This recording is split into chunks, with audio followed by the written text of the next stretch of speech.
Hi, I love you. You all are welcome on this platform. Mahatma Buddha के fourth और आखिरी part पे हम हैं, जहां पे महात्मा बुद्ध के मरने के बाद की कहानी हम बेसिकली आपके साथ करेंगे। ऑलरेडी पार्ट 1, पार्ट 2 और पार्ट 3 ऑफ महात्मा बुद्ध हमने डिस्कशन आपके साथ कर लिया है, बट मैं कोशिश जरूर करूंगा यहाँ पे कि एक बार पार्ट 1, 2 और 3 की छोटी और इंपॉर्टेंट बात आपके साथ फिर से यहाँ पे 3 मिनट के अंदर मैं आपके साथ करूं, और फिर मैं आपके 4 बौद्ध काउंसिल सबसे इंपॉर्टेंट पार्ट आपके Mahatma Buddha as for your examination point of view is concern पे चलूंगा। बट उससे पहले एक request is of comment and subscribe of this channel, है ना। प्लीज कमेंट करें जो भी आपको लग रहा है, समझ में आ रहा है, नहीं समझ में आ रहा है, बार बार मैं आपसे कमेंट करने का रिक्वेस्ट करता आ रहा हूं। महात्मा बुद्ध के पहले पार्ट में हमने ये देखा था कि महात्मा बुद्ध का जन्म 563 ईसा पूर्व नेपाल के कपिलवस्तु के लुम्बिनी ग्राम में बैसाख पूर्णिमा के दिन हुआ था। रियल नेम सिद्धार्थ था, निक नेम तथागत, कोनाकमन, कनक मुनि, ये सब उनका निक नेम था। फादर सांख कुल के मुखिया थे, राजा थे, सुदोधन नाम था। महामाया उनकी माता का नाम था। प्रजापति गौतमी उनकी स्टेप मदर या फिर मौसी या आंट के नाम से आप कह सकते हैं। Yashodhara was the wife of Mahatma Buddha. Rahul उनके बेटे का नाम था। अलार कलाम उनके गुरु का नाम था और कंदक उनके घोड़े का नाम था। 29 इयर्स की एज में महात्मा बुद्ध ने अपने घर को छोड़ा था। 35 इयर्स की एज में पहुंच गए थे बोध गया, जिसका पुराना नाम उड़ुविले नगर था। जिस नदी के किनारे बैठे वो नदी आपकी निरंजना थी। दूसरा जो नाम है वो फल्गु भी था। पीपल वृक्ष के नीचे ज्ञान की प्राप्ति 35 इयर्स के एज में उनको मिला था। घर के छोड़ने को हमने महावीर निष्क्रमण का नाम दिया था और ज्ञान की प्राप्ति इनलाइटमेंट को हमने निर्वाण का नाम दिया था। महात्मा बुद्ध के ज्ञान की प्राप्ति के बाद महात्मा बुद्ध ने अपना पहला उपदेश पाली भाषा में सारनाथ में दिया था, जिसे हमने धम्मचक्र प्रवर्तन का नाम दिया।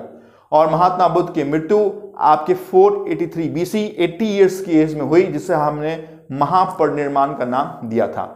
ये हमने पार्ट 1 में देखा था। पार्ट 2 में हमने बेसिकली आपके इस महात्मा बुद्ध के 3 पिटकों को देखा था।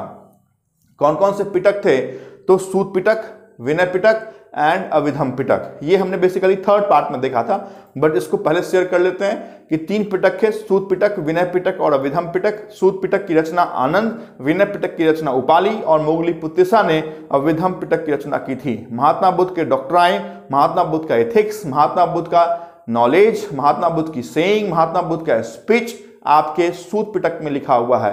विनय पिटक में rules of Mahatma Buddha and बौद्धिज्म rule की बातें कही गई हैं, और अभिधम पिटक में दर्शन, फिलॉसफी या मेटाफिजिक्स जैसी बड़ी बातें आपके अभिधम पिटक में कही गई है। त्रिपिटक की बात ही हमने की तो 3 पिटक थे। उसके बाद मैंने ये बताया था कि सूत पिटक के 5 अलग अलग निकाय हैं।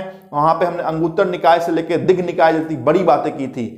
मॉन्क्स के लिए एक अलग रूल और नन्स के लिए एक अलग रूल की बातें विनय पिटक में थी, और इसकी बातें भी मैंने आपके साथ की थी।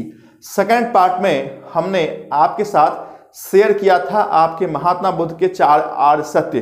कौन कौन सा? तो sorrow, second desire, third cessation of desire और 4th निर्वाण। क्लियर? महापरिनिर्वाण 4th जो आपने बोला प्रतीतवाद, अष्टांगिक मार्ग की बातें। अष्टांगिक मार्ग 8 मार्ग मैंने आपके साथ बताया, है ना। कौन कौन सा? तो right of understanding, right of speech, right of knowledge, determination, उसके बाद एक्सरसाइज, मेडिटेशन, ये सारी बातें मैंने आपके साथ की कि क्या है ये। आज हम आखिरी पार्ट में चलेंगे, मोस्ट इंपॉर्टेंट है, और यहां पे हम देखेंगे कि महात्मा बुद्ध के मृत्यु के बाद, है ना, 4 बौद्ध काउंसिल हुई। ये 4 बौद्ध काउंसिल कब हुई, है ना, तो ईयर को हम जानेंगे कब हुआ।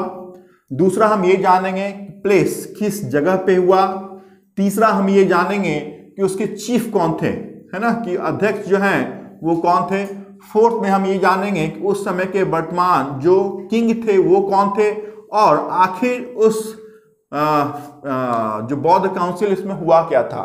सिर्फ इतनी ही बात हम इस 4th पार्ट में करेंगे। तो आप जाने कि महात्मा बुद्ध की जो मृत्यु हुई थी कुशीनगर में, वो कब हुई थी? तो 483।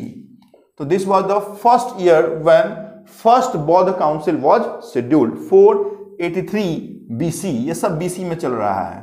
क्लियर? दूसरा जो हुआ था वो ठीक इसके 100 साल के बाद होगा। तो 100 साल के बाद आफ्टर 100 years 383 BC है, क्योंकि BC है ना, अपोजिट चलेगा। थर्ड जो है वो 250 BC में हुआ था, और फोर्थ जो है वो 98 AD में हुआ था। यहाँ पे AD में हम आ चुके थे। तो क्रोनोलॉजी में आपको चारों ईयर याद करना पड़ेगा। 483 आफ्टर 100 years, सेकेंड बौद्ध council 383, then become 250 BC, then become in विवरी AD, पहली शताब्दी 98 AD। कहां हुआ? तो आप जाने कि पहला जो था वो राजगीर में हुआ था। दूसरा कहां था? दूसरा बिहार में था। बिहार के जिस जगह पे था वो जगह थी वैशाली। थर्ड कहां हुआ था? थर्ड हुआ था पाटलिपुत्रा। पाटलिपुत्रा में थर्ड बौद्ध काउंसिल हुआ था। और फोर्थ कुंडलग्राम, कुंडल वन था बेसिकली, नॉट ग्राम, कुंडल वन। कहां है ये? तो बेसिकली ये कश्मीर में था उस समय, कश्मीर।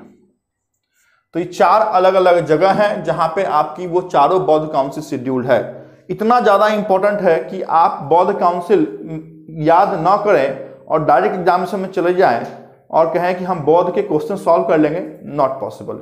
यहां से सुमेल करने के लिए आपको आ सकता है कि फर्स्ट कहां, सेकंड कहां, 1D C B के साथ जाएगा, ऐसे क्वेश्चन आपसे आ सकते हैं बड़ी एग्जामिनेशन की जहां तक बात है। चीफ अध्यक्ष देखें कौन था? तो महाकश्यप।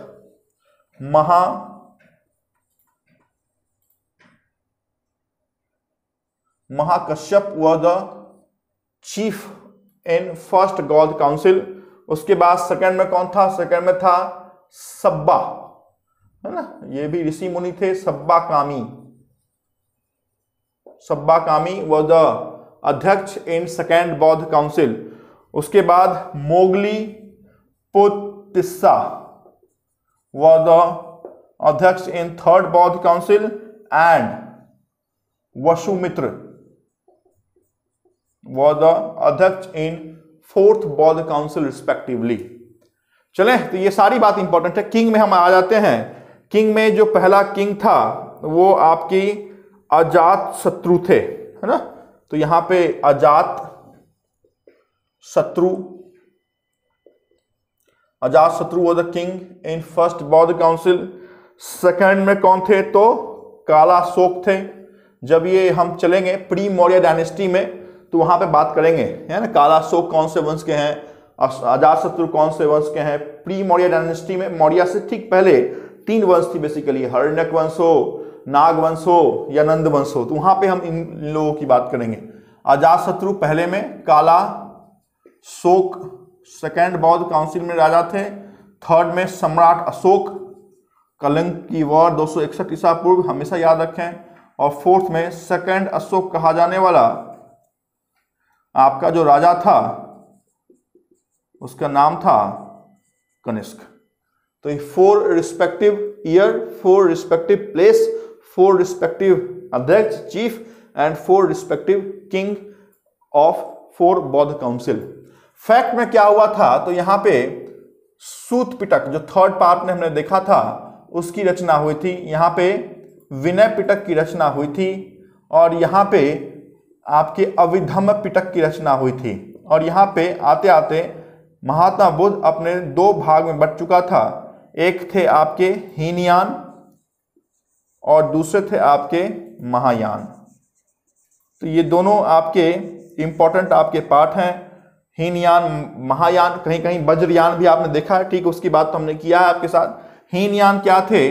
तो जो आइडल की पूजा है, महात्मा बुद्ध का जो आइडल बना के उसकी पूजा कर उसमें विश्वास नहीं करते थे। महायान क्या थे? तो ये मूर्ति पूजा में विश्वास करते थे। अलग अलग थे कि कौन रेड पहनेंगे कौन व्हाइट पहनेंगे, तो दीज आर डिफरेंट फैक्ट। तो उस पर अभी हम नहीं है कि महायान वाले और हीनयान वाले में डिफरेंस क्या है। हम सिर्फ ये हैं कि महात्मा बुद्ध अपने 4th बौद्ध काउंसिल जो 98 AD में हमने कुंडलग्राम कश्मीर में किया था, जिसमें कनिष्क राजा थे, आते आते अपने 2 भागों में टूट चुका था। एक को हमने बोला था हीनयान और दूसरे को बोला था हमने महायान, है ना। तो आई होप कि ये सारी बातें आपको समझ में आई होगी। एक बार मैं 4th पार्ट का ये पार्ट आपके साथ रिवाइज कर दूं कि फर्स्ट बौद्ध काउंसिल ठीक महात्मा बुद्ध के मरने के ईयर में हुआ था।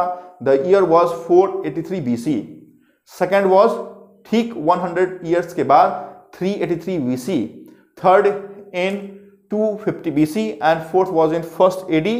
और पहली शताब्दी में कौन सा ईयर? तो 98 AD।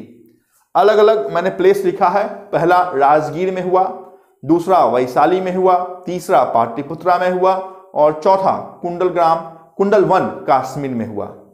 अध्यक्ष की बातें मैंने यहां पर लिखी है कि महाकश्यप पहले के अध्यक्ष, सब्बाकामी दूसरे के अध्यक्ष, मोगलीपुत्र तिस्सा थर्ड के अध्यक्ष और वसुमित्र फोर्थ के अध्यक्ष। Ajatashatru, Kalashoka, Ashoka and Kanishka are the respective 4 king of respective 4 बौद्ध काउंसिल। सूत पिटक, विनय पिटक, विधम Pitaka and 2 part of Mahatma Buddha जैसी बड़ी बातें हमने इस पार्ट में आपके साथ शेयर की है। तो यहां पे इतनी ही बात मैं आपके साथ करूंगा। तो this was our last part of Mahatma Buddha.